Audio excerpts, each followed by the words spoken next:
بن عبد الله وعلى آله وصحبه ومن والاه ولا حول ولا قوة إلا بالله رب اشرح لي صدري ويسر لي أمري واحلل عقدة من لساني يفقهوا قولي وسدد لساني واهد قلبي بحق سيدنا محمد صلى الله عليه وسلم دستوركم يا أهل دربي ويا أهل الباطن ويا أهل نوبتي ويا أهل النور أما بعد. Hadirin yang dirahmati oleh Allah Subhanahu wa taala, alhamdulillah setelah beberapa pertemuan kita libur karena ada pemugaran masjid ini. Semoga masjid ini semakin dilancarkan oleh Allah dan nanti dijadikan masjid yang penuh berkah, masjid yang bisa dibanggakan dunia sampai akhirat, yang makmur, barokah, penuh dengan keberkahan Allah Subhanahu wa taala. Amin Allahumma amin. Alhamdulillah kita bisa berkumpul kembali dalam majelis yang insya Allah penuh berkah ini, yang mana majelis semacam ini majelis ilmunya Nabi Sallallahu Alaihi Wasallam adalah bughyatul malaikah, sesuatu yang dicari-cari oleh para malaikat. Dalam hadis sahih diriwayatkan bahwasanya innalillahi malaikatan sayyahin.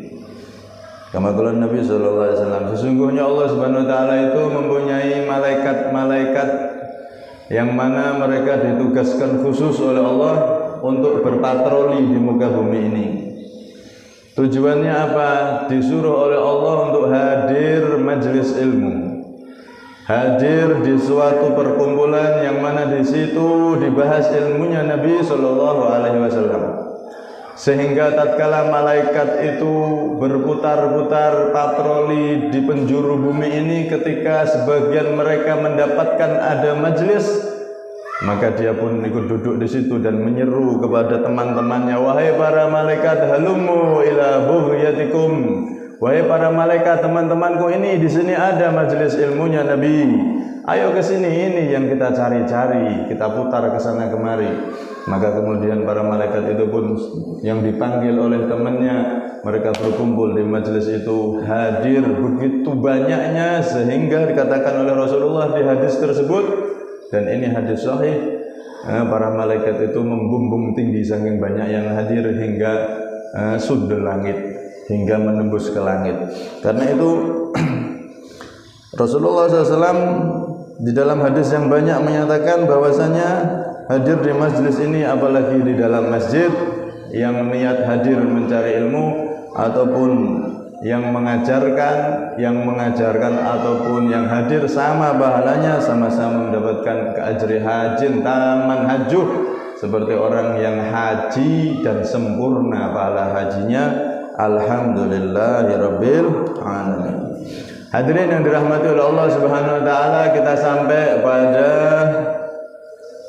hikmah yang ke-11, hikmah yang ke-13 dari mutiara kalam Al-Imam Ibnu Athaillah Sakandari radhiyallahu anhu. Radhiyallahu ankum wa qala radhiyallahu anhu. Beliau mengatakan, kaifa yusyriqu qalbun suwarul akwani muntabi'atun fi mir'atih. Bagaimana sebuah hati itu bisa bercahaya sedangkan gambar gebiarnya dunia ini memenuhi dalam kacanya.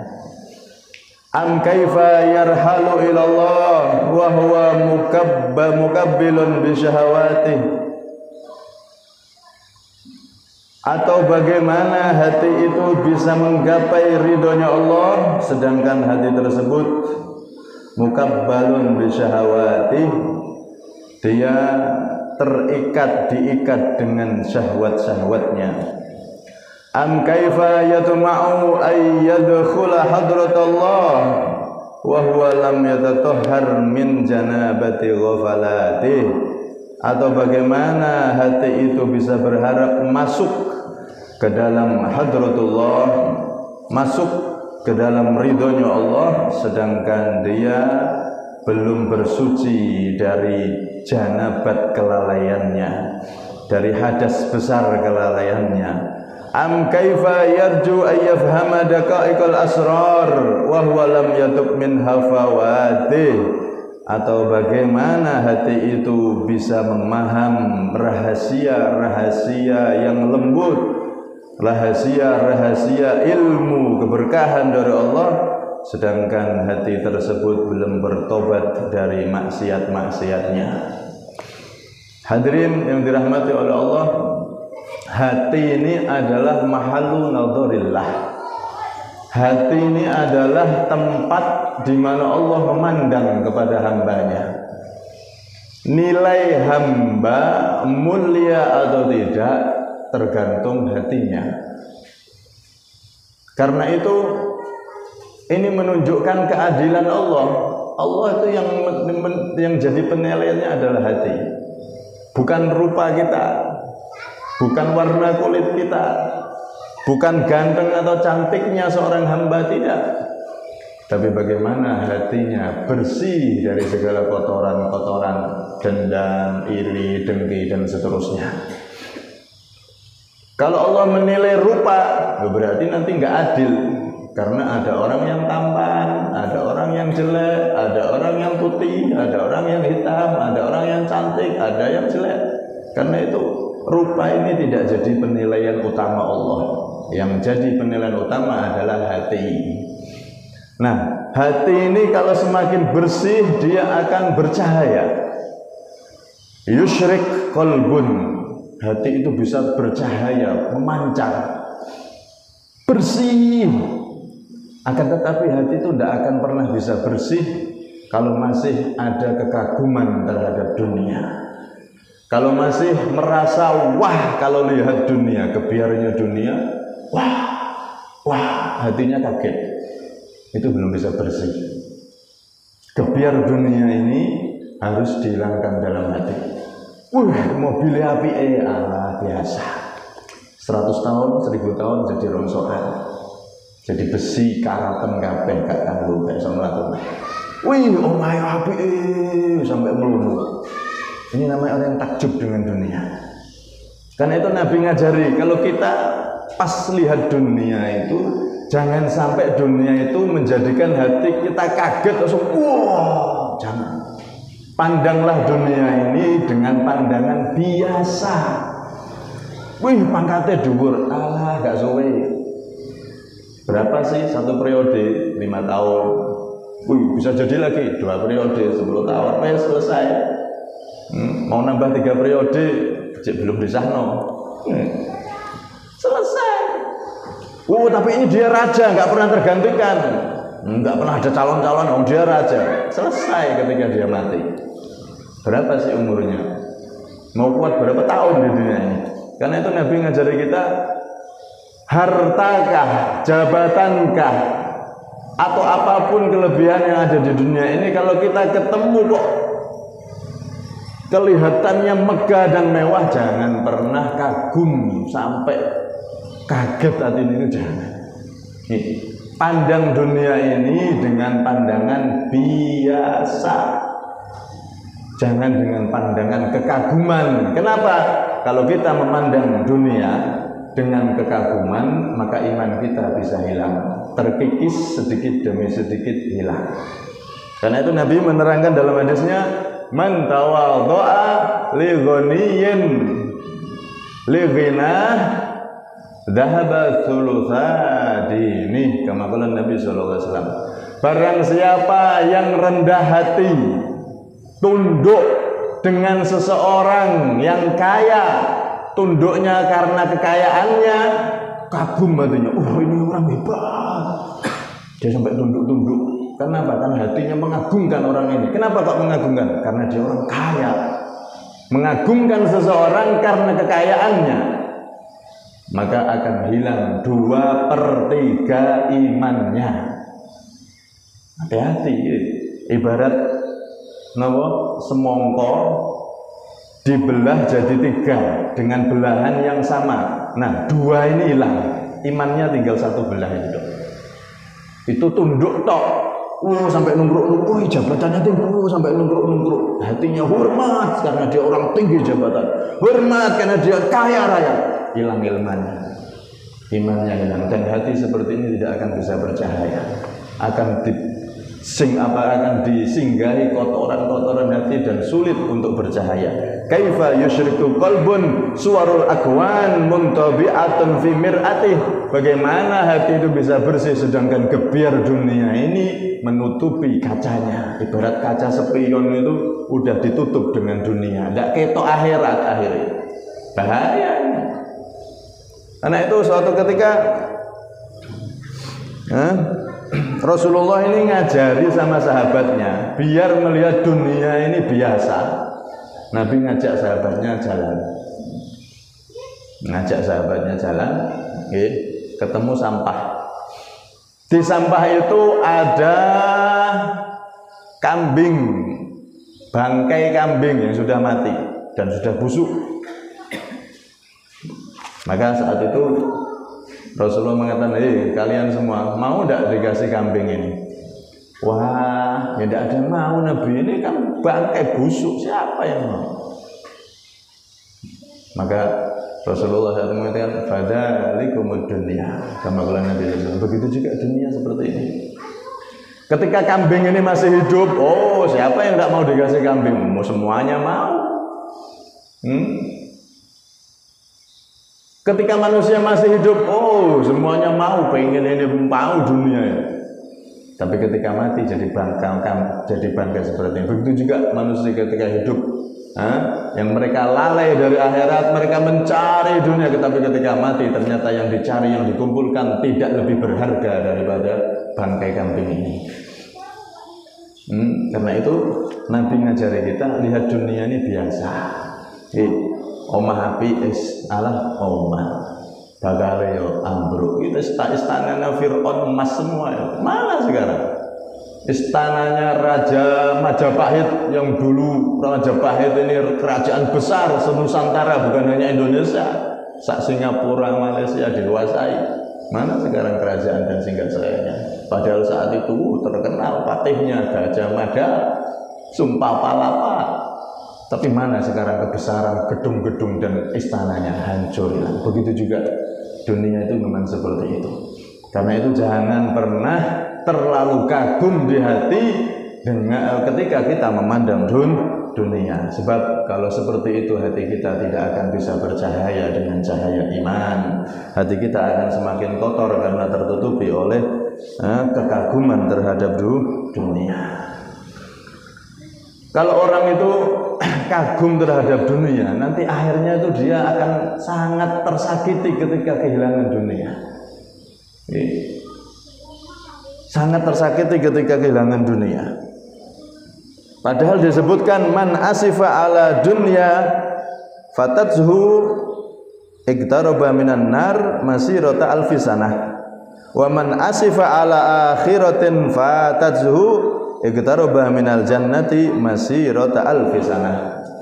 Barang siapa yang dia itu kehilangan dunia, susah, hilang HP, susah namun buatan, ya susah. Tapi susahnya ini sampai ke hati, sampai sedih, kadang sampai saking nggak kuatnya geblak semaput. Kok iso hilang semaput. Susahnya berlebihan sehingga nembus ke hatinya, sampai geblak semaput. Orang yang seperti ini, Pak, susah karena kehilangan dunia. Dia itu mendekat ke neraka 1000 tahun perjalanan. Dia mendekat ke neraka 1000 tahun perjalanan. Kalau ada kuda yang berlari kencang selama 1000 tahun, berapa juta kilometer yang ditempuh? Maka begitu juga orang yang kehilangan dunia, dia sedih berlebihan, maka dia seakan-akan mendekat ke neraka 1000 tahun perjalanan. Na'udzubillah min dzalik. Sebaliknya kalau ada orang kehilangan akhirat, jamaah kari, ya Allah, sampai susah, enggak dianggap biasa. Kehilangan jamaah, ketinggalan jamaah, kehilangan satu hari tidak baca Quran, kehilangan majelis, tidak bisa hadir majelis, susah dia. Ya Allah, kok bisa saya tidak bisa? Astagfirullah. Orang yang susah karena kehilangan akhirat maka dia iktaroba minal jannah masirat alfisana, sama dia mendekat ke surga sejauh 1000 tahun perjalanan. Alhamdulillah. Di sini Rasulullah ngajari, nek kehilangan dunia susah biasa. Yo digoleki to ilang, HP cari ndak ketemu, ya udah sabar, kan rezeki itu ku meneh. Lah kalau kita golek ndak ketemu akhirnya geblak lho. Apa bisa kembali? Yang hilang kalau bukan rezekinya mau dicari satu RT, sak desa, sak Indonesia suruh nyari, kalau bukan rezekinya ndak akan balik. Ya kan? Begitu juga kalau kita akhirat sebaliknya sedih yo. Jangan malah kehilangan jamaah biasa. Tidak ada rasa sama sekali di hati. Sholat dewi yo iso.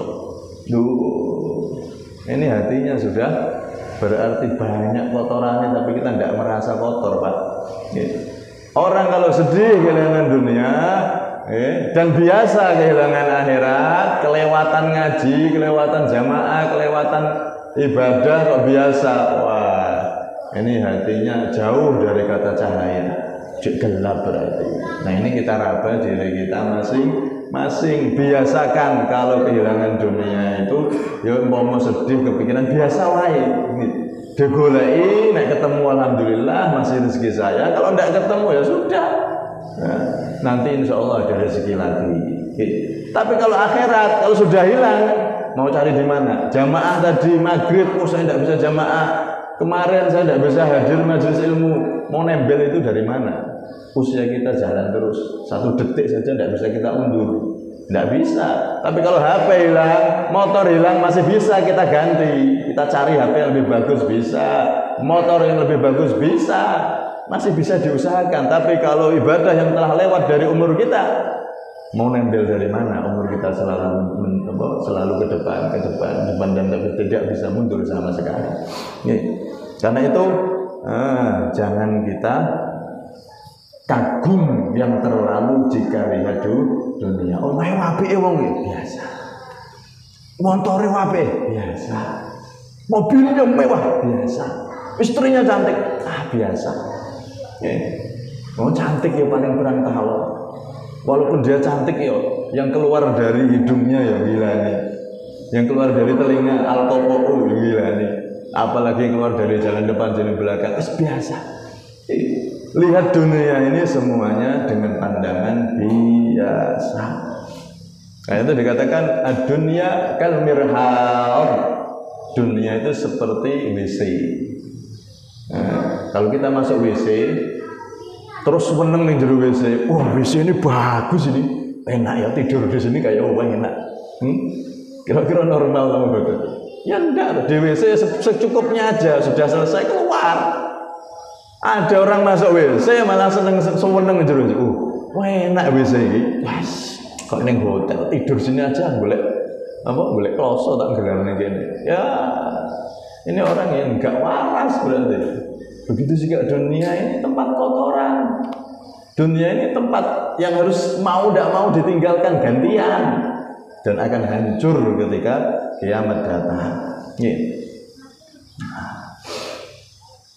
Oh, ini kalau dibahas tentang dunia ini panjang ini, tidak cukup ini waktunya nanti. Kita teruskan ke bagian kedua. Jadi langkah pertama, pengen bersih hati, hilangkan kekaguman terhadap dunia, ganti dengan kekaguman terhadap akhirat. Wong iki ibadah setiap 5 waktu sholat terus jamaah, kagumo. Orang ini baca Quran terus kagumo. Anak ini pintar ngaji kagumo. Tapi kalau prestasi dunia biasa, baru hati itu akan berjalan. Yang kedua, kaifa yarhalu ilallah wa huwa mukabbalun bi syahawati. Bagaimana jiwa ini, hati ini bisa berjalan menuju ridho Allah sedangkan dia terikat dengan syahwatnya. Yang kedua ini, hilangkan syahwat, ambisi, syahwat, keinginan nafsu. Nafsu ini luar biasa, Pak. Bahaya sekali nafsu. Syahwat itu apa? Ma fauqal hajah. Itu syahwat. Sesuatu di atas kebutuhan. Kalau nggak ada niatan baik itu syahwat. Makan misalnya, makan cukup satu lauk. Wih, pas makan lauknya tombak itu syahwat. Baju cukup punya 3, 4. Punya baju 14 atau 44. Ini syahwat. Kecuali diniati baik. Diniati baik itu nanti bisa berubah. Saya makan banyak biar saya kuat ibadah. Diniati baik bisa berubah. Tapi secara umum segala sesuatu yang melebihi keperluan itu namanya syahwat. Karena itu kalau seseorang bisa melepas syahwat dirinya, syahwat nafsunya, maka hati itu ibarat orang itu bisa berjalan menuju ridhonya Allah. Ibarat mobil yang semula mogok bisa jalan sudah. Ini yang kedua. Yang ketiga, am kaifa yatma'u ayyadkhula hadratallah wa huwa lam yatatahhar min janabati ghafalati. Bagaimana hati itu bisa berharap masuk di dalam lingkup ridhonya Allah sedangkan dia masih kotor dengan hadas jinabatnya, hadas kelalaiannya. Nih. Dia masih lalai, banyak waktu yang dibuang-buang. Waktu yang dibuang-buang untuk sesuatu yang tidak bermanfaat, apalagi sesuatu yang maksiat. Orang itu kalau bisa mengisi waktunya dengan manfaat, maka dia masuk ke lingkaran ridhonya Allah. Ada ulama itu namanya Habib Ja'far bin Ahmad, Pak Al-Idrus radhiyallahu anhu wa nafa'ana bihi fid dar. Beliau itu waktunya makmur untuk ibadah, waktunya makmur untuk berdakwah. Salah satu ibadah beliau itu apa? Lisannya tidak pernah berhenti dari baca la ilaha illallah Muhammadur Rasulullah sallallahu alaihi wasallam. Selalu basah dengan bacaan itu sehingga satu hari ada muridnya yang pernah ngitung setiap hari itu beliau membaca la ilaha illallah Muhammadur Rasulullah sallallahu alaihi wasallam 120.000 kali. Waktunya makmur untuk kebaikan. Tidak sempat ngobrol, gosip sana, gosip sini, waktunya untuk sholawat, waktunya untuk zikir, waktunya untuk ibadah. Kalau orang sudah bisa memfokuskan kebanyakan waktunya untuk berzikir, mengingat Allah, untuk beribadah, berarti dia sudah masuk dalam lingkaran ridhonya Allah. 120.000 kali, bayangkan setiap satu harinya. La ilaha illallah Muhammadur Rasulullah sallallahu alaihi wasallam, la ilaha illallah Muhammadur Rasulullah sallallahu alaihi wasallam. Masya Allah. Dan banyak ulama-ulama yang lain seperti itu. Kalau kita tidak bisa niru sehebat itu, Pak, ya Allah, ya minimal ada waktu lah. Kita tuh ada zikir. Saya pengen zikir pada subuh. Nah, itu terutama itu. Waktu paling utama itu pada subuh. Jangan dibuat tidur sampai matahari terbit. Satu tombak. Satu tombak itu matahari terbit 16 menit. Itu satu tombak. Matahari terbit kan ada jadwal, tambah 16 menit itu berarti matahari setinggi satu tombak. Jangan tidur sebelum itu. Kenapa? Karena dalam 24 jam waktu yang paling utama, rajanya waktu itu adalah waktu antara setelah sholat subuh sampai matahari terbit satu tombak tadi. Sampai-sampai dikatakan bagaimana, baik mana orang yang semalam suntuk dia tahajud, kemudian subuh, sholat subuh, setelah itu tidur, sama orang yang semalam dia tidur, tapi setelah sholat subuh dia berzikir, ibadah, baca Quran dan lain-lain sampai matahari terbit. Bagus mana? Bagus orang yang selalu tahajud atau yang enggak tahajud tapi subuh melek sampai matahari terbit. Maka afdol, lebih utama yang setelah sholat subuh dia enggak tidur sampai matahari setinggi satu tombak daripada yang semalaman ibadah full tapi setelah sholat subuh tidur. Nah, di waktu itu kita wajibkan diri kita untuk beribadah, zikir minimal di waktu yang paling utama ini. Kalau kita tidak bisa seperti para ulama yang setiap detiknya zikir tok, mau kerja nanam pakai zikir. Ada ulama itu kerja dan nanam padi zikir, Pak. Subhanallah, alhamdulillah, subhanallah, alhamdulillah. Seperti itu. Kalau sudah orang itu hobinya zikir seperti itu, maka orang ini berarti sudah masuk lingkaran ridhonya Allah. Wa kaifa yarju ayyafhama daqaiqal asrar wa huwa lam yatub min hawatih. Bagaimana hati dan jiwa itu bisa memahami rahasia-rahasia Allah, rahasia keberkahan dan ridho Allah, sedangkan dia belum bertobat dari kemaksiatannya. Maksiat ini adalah penghalang terbesar kita untuk meraih asrar, rahasia-rahasia keberkahan dari Allah Subhanahu wa ta'ala. Kalau sudah orang itu dikasih asrar rahasia, orang ini jadi orang dekat sama Allah. Karena itu ini sisa belum? Sudah sisa belum? Kurang berapa menit? Sudah berapa menit itu? 25. Maksiat ini yang menghalangi seseorang mendapatkan asrar, rahasia keberkahan dan rahasia ridhonya Allah. Kalau orang sudah bisa menghindari maksiat, dan tanda orang yang sungguh-sungguh menghindari maksiat itu memandang kemaksiatan itu kasumil qatil, seperti racun yang mematikan. Maksiat kecil atau besar dia pandang seperti racun. Ada racun 1 botol, mematikan ini. Kira-kira berani nyoba dong betul? Mau ambil 1 gelas ya mati, mau satu tetes juga mati, karena ini racun yang sangat mematikan.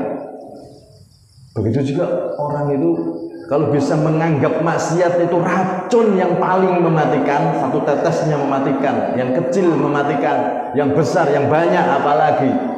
Kalau sudah di hati memandang maksiat seperti itu, maka orang yang seperti ini adalah orang yang layak hatinya akan diberi asrar, rahasia dari Allah Subhanahu wa ta'ala. Rahasia itu apa, Pak? Rahasia itu kan dikasihno, diceritakno kepada orang yang paling dia anggap dekat. Gitu betul. Kita punya rahasia, baik rahasia yang baik atau yang jelek. Itu kan kita omongkan pasti pada orang tertentu, orang yang kita sangat dekat sama dia, baru kita keluarkan rahasia kita. Baik urusan yang jelek ataupun urusan yang baik. Yang namanya rahasia itu pasti diberikan hanya pada orang yang paling dekat, tidak mungkin diumbar. Nah, kalau rahasia dari Allah itu kebaikan yang luar biasa. Nah, ini diberikan oleh Allah kepada orang yang dia itu menghindari maksiat dengan sungguh-sungguh, dan dia memandang maksiat seperti racun yang sangat mematikan, tidak mau coba-coba sedikit pun, tidak, soalnya racun. Kalaupun dia terjatuh, kepleset dalam maksiat, dia pun segera langsung bangkit dan bertobat kepada Allah Subhanahu wa ta'ala. Ya. Karena itu hati ini bisa bersih. 1, pandang dunia dengan biasa, jangan kagum terhadap dunia. Ini langkah-langkahnya, penting ini untuk kita ketahui. Nomor 2, hindari syahwat nafsu kita, baik masalah makanan, masalah pakaian, atau masalah apapun. Syahwat kita itu kita hindari. Sebisa mungkin dihindari, jangan dituruti keinginan nafsu itu. Kalaupun kita tidak kuat menuruti, maka banyak istighfar sama Allah. Yang ketiga,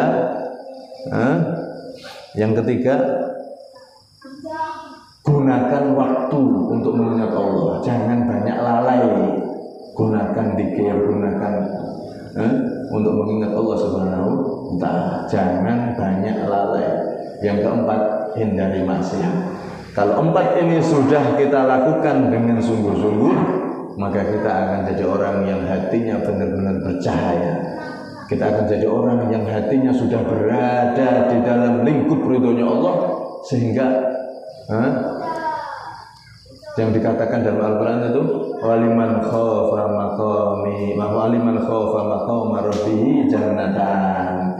Orang yang takut kepada Allah di dunia ini dengan secara dohir badannya ibadah, hatinya dijaga dari 4 ini tadi, maka orang seperti ini dapat 2 surga kata Allah. Jannatan, 2 surga. Surga pertama, surga di dunia. Di dunia ini nikmat hidup itu, tidak pernah susah yang berlebihan. Wes urip iki nyantai, enak, mau keadaan krisis, mau ndak, mau ada virus, mau ndak ada susah blas. Nikmat kayak di surga.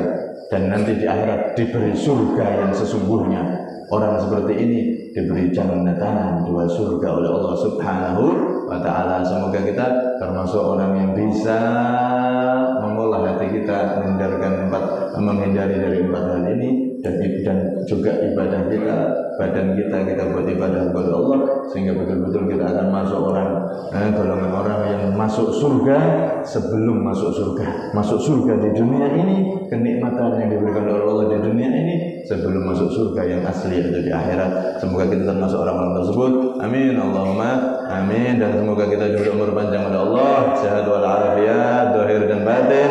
Saudara-saudara kita kaum muslimin, tetangga dan sanak keluarga kita baik yang dekat ataupun jauh yang telah meninggal, semoga diampuni oleh Allah Subhanahu wa taala, dan semoga hajat-hajat kita dikabulkan oleh Allah Subhanahu wa taala, dan ditulis kita termasuk orang-orang yang kelak berjumpa Allah dengan hati yang bercahaya, dengan hati yang bersih.